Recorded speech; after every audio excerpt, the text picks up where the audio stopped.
bonsoir Jackie. Bonsoir. Les filles, j'ai la chance ce soir d'être avec Jackie qui est notre experte en beauté. Jackie, nous avons Priya. Priya, elle a 21 ans. Et Priya, elle voudrait connaître les premiers gestes de maquillage quand on commence à se maquiller. Qu'est-ce qu'on doit faire pour ne pas avoir l'air d'un camion volé, n'est-ce pas? Allez, raconte-nous tout. Donc, bonsoir Priya. Alors, le premier geste, c'est déjà se mettre une base de maquillage, une crème de jour qui est adaptée à notre type de peau. D'accord.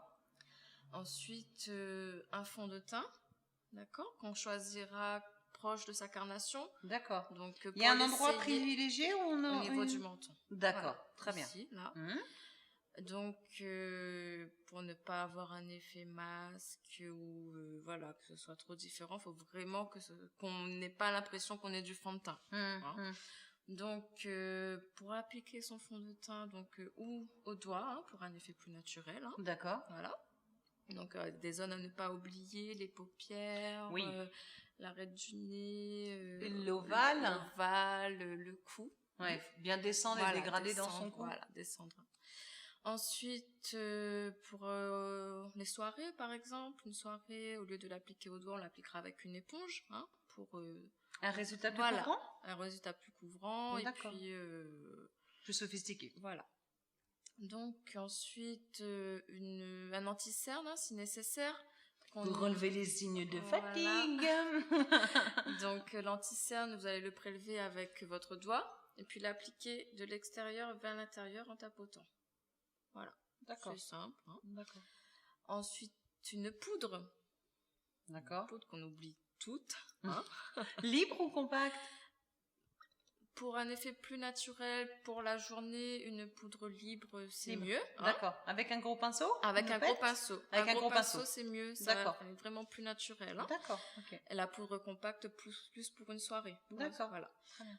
Ensuite, et puis la poudre aussi, ça servira aussi à fixer le fond de teint. Ça évitera que ça dégoulisse un peu.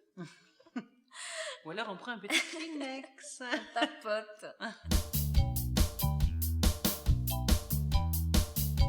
Pour la journée, un mascara, un eyeliner. Oui. L'eyeliner, c'est toujours un peu délicat. Eyeliner ou un crayon. Là, Priya, elle nous dit les premiers gestes de maquillage. Moi, je me souviens, la première fois que j'ai mis de l'eyeliner, je m'en suis mis plein dans les yeux. Mais en fait, en qualité de professionnelle, est-ce que tu as un petit truc à nous donner?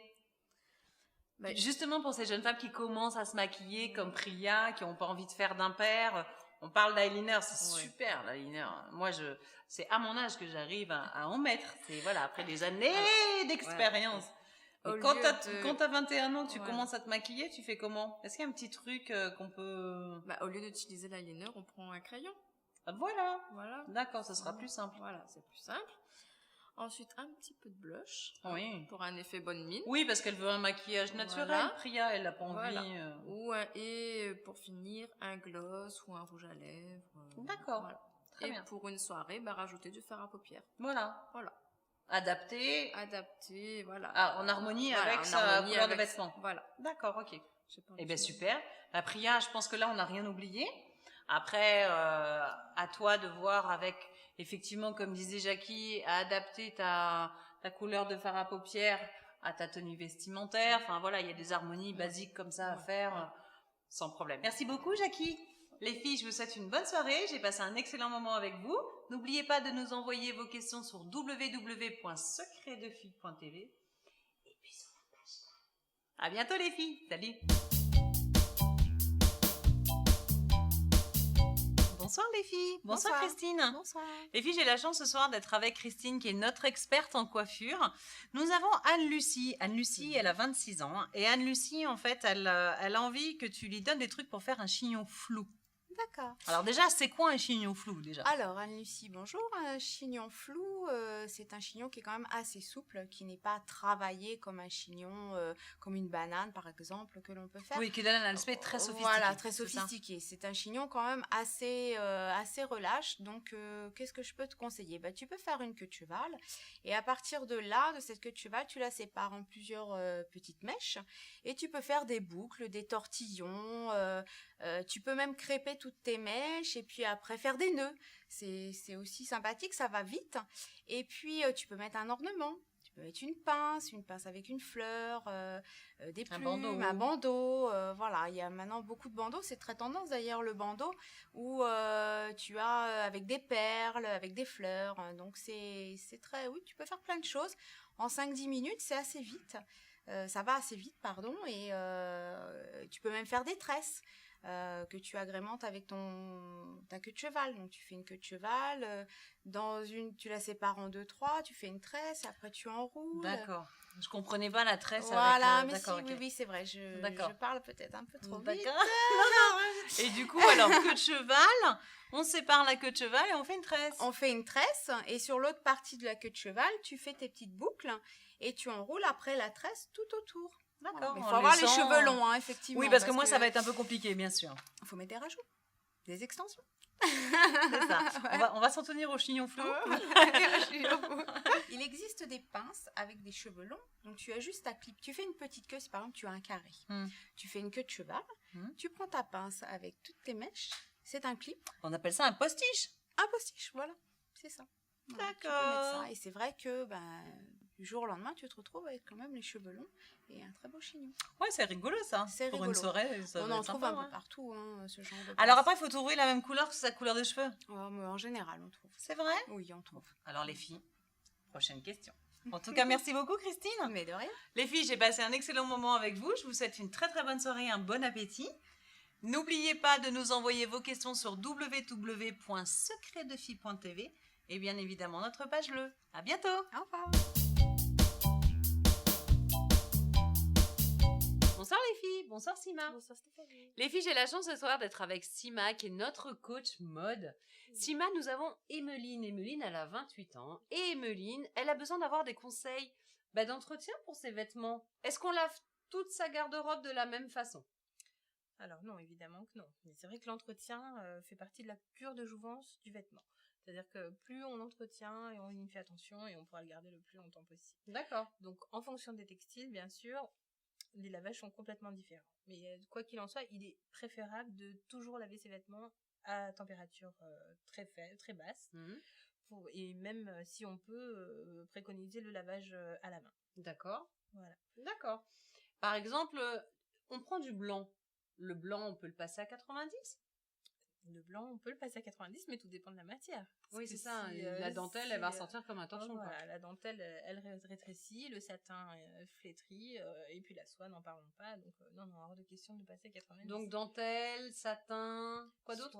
Soie à la main, tranquillou, on laisse tremper dans la baignoire, voilà, on rince avec la poire, voilà. Et puis on l'étend sur un porte-manteau. Exactement. Si c'est de la soie, plutôt à plat, ou si c'est de la maille, comme les pulls. Laine, voilà. Oui. Plutôt à plat. Explique aux filles pourquoi est-ce qu'on fait sécher à plat les pulls. Bah, moi, mes copines, elles se foutent de moi quand elles arrivent chez moi, elles voient mon séchoir avec mes pulls à plat.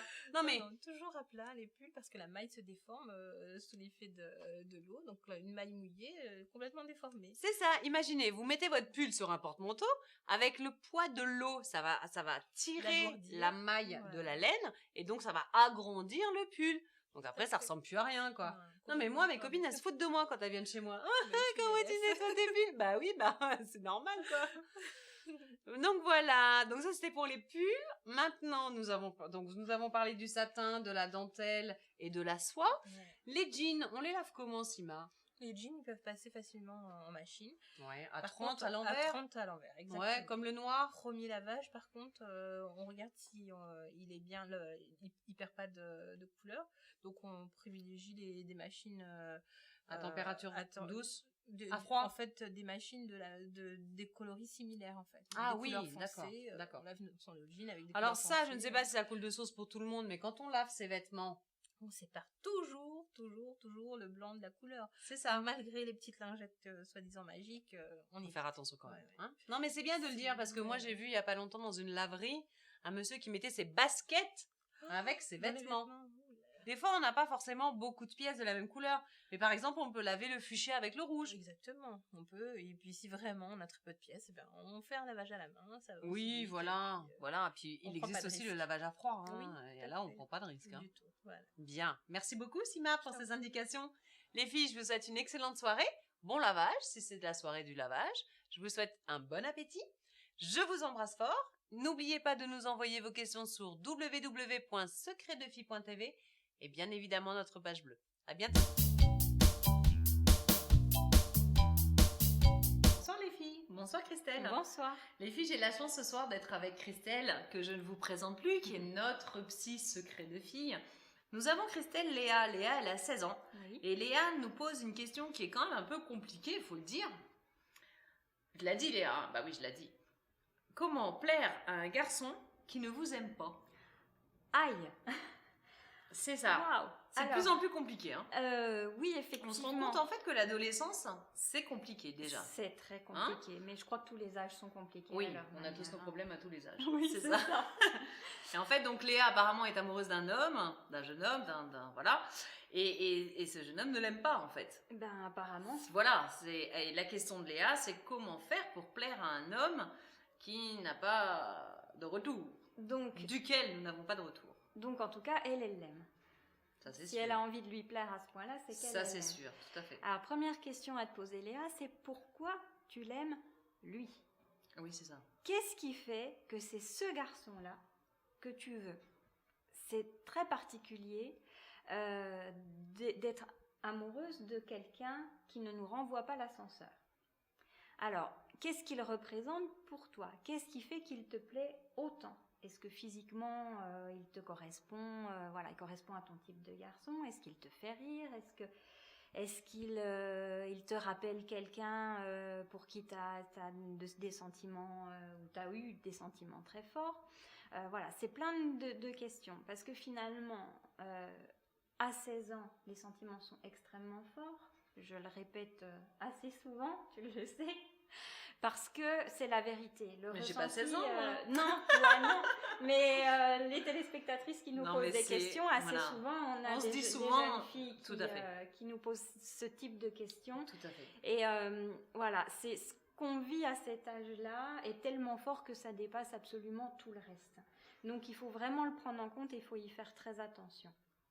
Pour Léa, là, j'imagine que si elle nous pose cette question, c'est qu'elle ne sait plus comment faire. Elle est démunie par rapport à cet amour qui n'est pas réciproque. Elle vit cet amour-là toute seule. Donc, il faut déjà qu'elle puisse s'aimer elle-même pour comprendre ce qui fait qu'elle va aimer quelqu'un qui ne lui rend pas. C'est ça. Et Voilà. c'est dur, hein, d'aimer quelqu'un qui ne nous aime pas. On ne peut pas obliger quelqu'un. Non, on À ne nous peut pas aimer. obliger quelqu'un. Mais c'est dur d'être amoureuse de quelqu'un. Par chance, il m'est arrivé plein de choses dans ma vie, mais pas ça. D'accord. Par chance.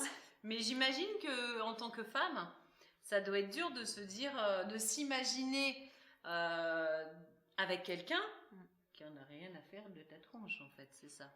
Après, si elle est amoureuse à ce point-là, peut-être qu'il y a malgré tout une possibilité. Quelquefois, ça arrive que, au bout d'un moment, la personne va réaliser que, elle est formidable et qu'il peut tomber amoureux. Tout C'est à possible fait. aussi. Tout à fait. Parce que je veux surtout pas donner à Léa l'idée qu'il ne peut pas l'aimer et puis qu'il Mais faut qu'elle abandonne. Mais pas du tout. Au contraire, il faut essayer de communiquer avec lui. Le plus important, c'est que Léa, elle reste naturelle. C'est-à-dire qu'elle n'essaye pas de plaire à cette amie, de correspondre à ce qu'il attendrait, d'imaginer qu'en faisant telle ou telle chose, qui ne lui Je vois ce que tu corresponde veux pas, dire. elle pourrait lui plaire davantage. Voilà, non, reste Il faut pas qu'elle se naturelle. rende. En fait, il faut pas. Oh, mais bonjour, mon tout petit chat. Il faut pas qu'elle se lance dans un jeu d'excentricité et d'en faire trop. C'est ça. Et de ne plus être elle-même pour essayer de plaire à ce garçon. Voilà. D'accord. Reste toi-même, Léa, c'est le plus important. Et je Bien. vous présente mon chat thérapeutique. Et ben voilà. Comment tu t'appelles, petit chat? Elle s'appelle Cookie. Ah, et bien je vous te présente Cookie. Cookie qui arrive à la fin de notre question. Donc Léa, on te fait des gros bisous. Les filles, on vous souhaite un bon appétit. Christelle, merci beaucoup. Léa, si tu as d'autres questions, n'hésite pas à nous les envoyer. Et bien évidemment, c'est la même recommandation à toutes les filles. Les filles, à bientôt. Bonne soirée.